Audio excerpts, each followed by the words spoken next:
नमस्कार, आप देख रहे हैं मगध खबर और मैं फुलवाड़ी शरीफ इकबाल सर के यहाँ आया हूँ। क्या सर, मतलब 2024 में क्या मुद्दा रहेगा? आप लोग की पार्टी क्या मुद्दा लेकर आ रही है मोदी जी के सामने? देखिए हमारी पार्टी तो शुरू से कहा है और उस पर काम कर रही है। निश्चित रूप से सबसे पहले तो बेरोज़गारी का मुद्दा है देश के अंदर में। और जिस तरह से युवाओं वर्ग को ठगने का काम किया है, देश में अब परिवर्तन चाहिए। अब हिंदू मुसलमान कोई देखना नहीं चाहता है भाई। अब हिंदू मुसलमान की राजनीति से आदमी तंग आ चुका है। अब मुस्लिम के पास भी जाइएगा तो हम एज़ ए मुसलमान हैं तो हमको भी पसंद नहीं है।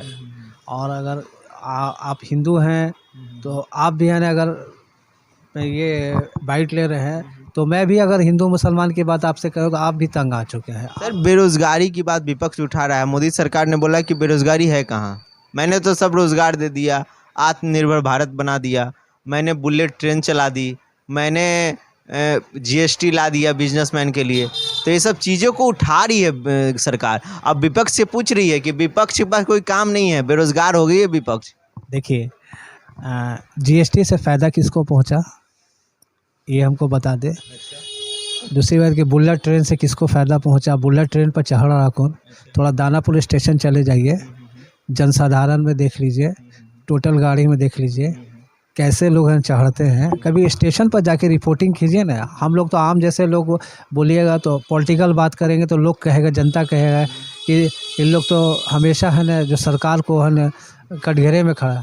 अरे भैया, बुलेट ट्रेन जो चढ़ा रहे हैं, बुलेट ट्रेन पर चढ़ रहा कौन है? आपके लोग चढ़ रहे हैं। जो हमारा गरीब का जो पैसा जो चूस रहे हैं, जो ये आपको धरातल में, क्योंकि आप एयर कंडीशन में रहने वाले हैं, कभी आपको गर्मी का तापमान 44 डिग्री का तापमान पता नहीं चलता। आप चलिए रोड पर और देखिए ठेला पर सामान लगा के लोग बेच रहा है और उससे पूछिए कि दिन भर में कितना पहुंचा, वो बोल देगा कि अभी तक मेरा 100 रुपये बिका और डिग्री है 44 डिग्री। तो उसके वही वही आत्मनिर्भर आपने पैदा किया है कि तुम धूप में जलो और हम एयर कंडीशन से अपनी राजनीति करेंगे और तुम्हारा शोषण करेंगे और तुम्हारा खून को चूसेंगे। यही आत्मनिर्भर है। इसी आत्मनिर्भर की बात हो गया। बुलेट ट्रेन की बात हो रही है जाके स्टेशन पर देखिए कैसे आदमी रात में सफ़र करता है, रिजर्वेशन नहीं मिलता है, वेटिंग लिस्ट में आदमी है, आना है जाना है। और आप देख रहे हैं कि भारत की आबादी दिन ब दिन बढ़ती चली जा रही है। आज भारत की आबादी 1 अरब 40 करोड़ आबादी हो गई है और आप कह रहे हैं कि हम बुलेट ट्रेन अगर बुलेट ट्रेन आप चला दिया गुजरात से आप अहमदाबाद, ये गुजरात से आप मुंबई या मुंबई से गुजरात, तो उस पर चढ़ कौन ले रहे हैं? और बुलेट ट्रेन का किराया कितना है कभी देखा? ये जो तेजस ट्रेन है और जस्ट उसके आधे घंटे बाद आपको वो संपूर्ण क्रांति ट्रेन खुलती है। तो तेजस का भाड़ा है 1800 और संपूर्ण क्रांति का भाड़ा है 1300। बॉगी वही है, सीट वही है, सिर्फ आधे घंटे का फ़र्क है। नाम है ना, उसको कह देगा तेजस है। तेजस में जाइएगा तो रात में बोलेगा ये स्टेशन पर आ गए हैं, रात में ये स्टेशन पर आ गए हैं। तो जो आदमी है ना सो रहा है, उसका नींद पूरा भी नहीं हो रहा है, उस स्टेशन का नाम सुनते सुनते उसकी आँख खुल के रात भर जागते जागते चला है। मोदी सरकार, सर, मोदी सरकार बोल रही है कि विपक्ष के पास चेहरा कौन है। विपक्ष तो बिना दूल्हा के मतलब बाराती लेके आग आ जाता है। बिना दूल्हा का बाराती है वो। देखिए दूल्हा कहाँ गया? अब उनको डर लगने लगा है। कर्नाटक हार गए इसलिए? नहीं, कर्नाटक है, अब उनको सही में वो उनको डर बोल रहे हैं कि कर्नाटक में मेरा परसेंटेज वोट सही था। देखिए कर्नाटक का जो मामला है, कर्नाटक में जो वहाँ के समाज के लोगों ने जो काम किया है, ख़ास के ओबीसी, एससी एसटी और माइनॉरिटी ने, वो बहुत अच्छा काम किया। जो जेडीएस था उसने 23 सीट दिया, कांग्रेस ने 18 या 19 सीट दिया था। तो आप ये बताइए कि तो भाजपा का जो आईटी सेल है उसने जो अपना पेपर दिया माननीय प्रधानमंत्री गृह मंत्री को कि सर, और अंदर से कहीं ना कहीं जेडीएस और भाजपा अंदर से कोलैबोरेट था, लेकिन वो पब्लिकली नहीं था। हम लोग को भी आभास होने लगा था कि आने वाला जो चुनाव के बाद अगर रिजल्ट थोड़ा सा ऊपर नीचे होगा तो जेडीएस वो भाजपा को सपोर्ट करेगी, कांग्रेस को सपोर्ट नहीं करेगी। ये आभास था। अब ये चीज़ कहीं ना कहीं पब्लिकली भी लोग समझने लगा था। लेकिन 23 मुसलमानों को उसने टिकट दिया था जेडीएस ने, लेकिन मुसलमानों ने क्या किया, अक्लमंदी से काम किया और ख़ास के ओबीसी SC ST लोगों ने अक्लमंदी से काम किया कि JDS को ना दे करके वो डायरेक्ट कांग्रेस को दे दिया। सर 24 का मुद्दा वहाँ से स्टार्ट, कर्नाटक से सुनते हैं कांग्रेस को संजीवनी टाइप का एक मिल गया है।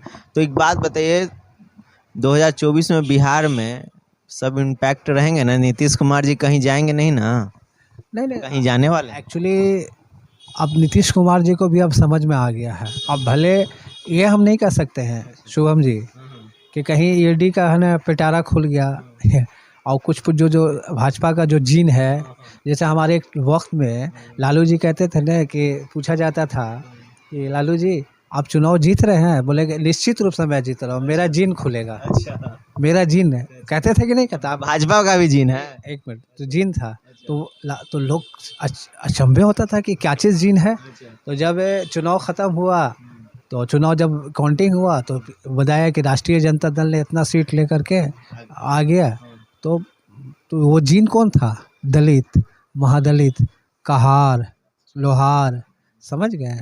वो भूंइया समाज जो था, ये सब का जो वोट था, वो लोग वोट गुच्छे का वोट हो, धोबी का, ये लोग का गुच्छे का वोट होता है। आप देखिएगा कि किसी गांव में जब बड़ा गांव होता है तो 5 घर लोहार को बसाया जाता है, 5 घर धोबी को बसाया जाता है, 5 घर कहार को बसाया जाता है, ताकि वो जो ज़िंदगी का जो भौगोलिक है स्थिति है उसको देखते हुए, क्योंकि मरने में, खुशी में या गम में, ये दोनों के, कहार की भी ज़रूरत पड़ती है, धोबी की भी ज़रूरत पड़ती है, और इसके हाँ ठाकुर की भी ज़रूरत पड़ती है।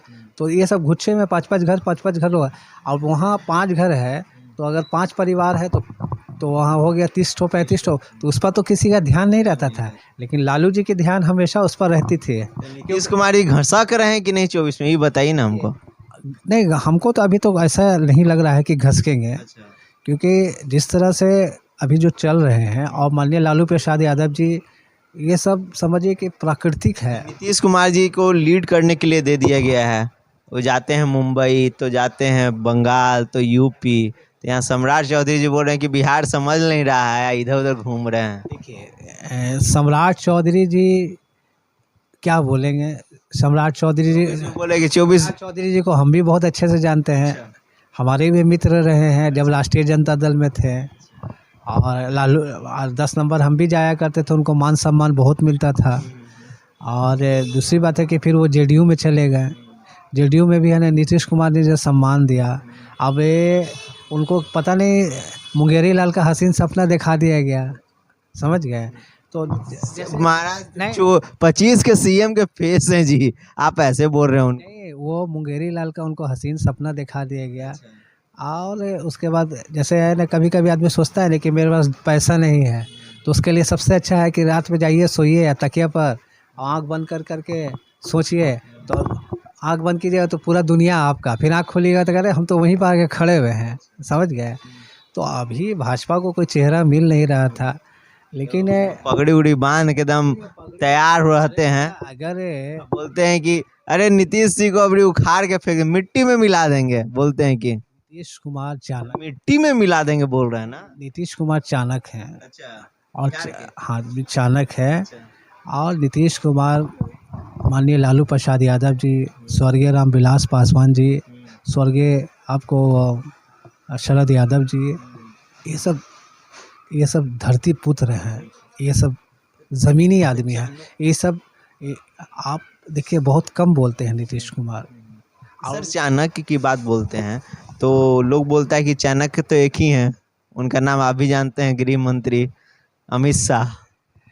वो जो चाणक्य है ना, वो चाणक्य दूसरे टाइप के हैं। वो चाणक्य एक देखिएगा, अक्लमंद इंसान 2 तरह का होता है। एक होता है कि खामोशी से किसी बात को सुनता है, और एक आदमी होता है कि अपनी बात को मनवाता है। तो खामोशी से सुनने वाले हैं माननीय नीतीश कुमार जी, और बात को मनवाने वाले हैं वो देश के गृह मंत्री। तो उसकी ज़बरदस्ती आप बताइए कि जैसे थाने में आदमी जब जाता है तो उससे पूछता है, जो वहाँ का प्रभारी पूछता है कि जो सच्चाई है बता दीजिए, हैं आपको कुछ नहीं होगा। तो जो सही रहता है तो समझ जाता है, और ज़बरदस्ती अगर करिएगा कि नहीं इसको फंसाना ही है और उसमें 20 आदमी को और फंसाना है, तो उसको अगर डंडा मारिएगा, कुछ उसको पीड़ा कीजिएगा, तो जाहिर सी बात उटपटांग बकेगा तो जाहिर सी बात है कि वो केस तो बड़ा बन जाएगा। ये छोड़िए बात को, 2024 में महागठबंधन कितना सीट ला रही है बिहार से? निश्चित रूप से जिस हिसाब से माननीय तेजस्वी यादव जी और लालू प्रसाद यादव जी जिस तरह से समीकरण को जो बैठाल रहे हैं, समाज के हर वर्ग को जोड़ने का काम कर रहे हैं, और जिस तरह का कोलैबोरेट है और पब्लिक में जो आक्रोश है, मुझे लगता है कि हम कम से कम 35 सीट लाएंगे। 35 सीट? हाँ जी, महागठबंधन से। इन्होंने बोला कि महागठबंधन बिहार से इस बार 35 सीट लाने वाली है, और 40 का जो क्राइटेरिया उससे 35 सीट पे आए हैं इन लोग। पहले लोग बोलते थे कि 40 में 40 सीट महागठबंधन जीतेगी, लेकिन इन्होंने बोला कि 35 सीट लाए इस बार महागठबंधन की झोली में आने वाली है। आप देखते रहें मगध खबर। चैनल को लाइक करें, शेयर करें, सब्सक्राइब करें। धन्यवाद।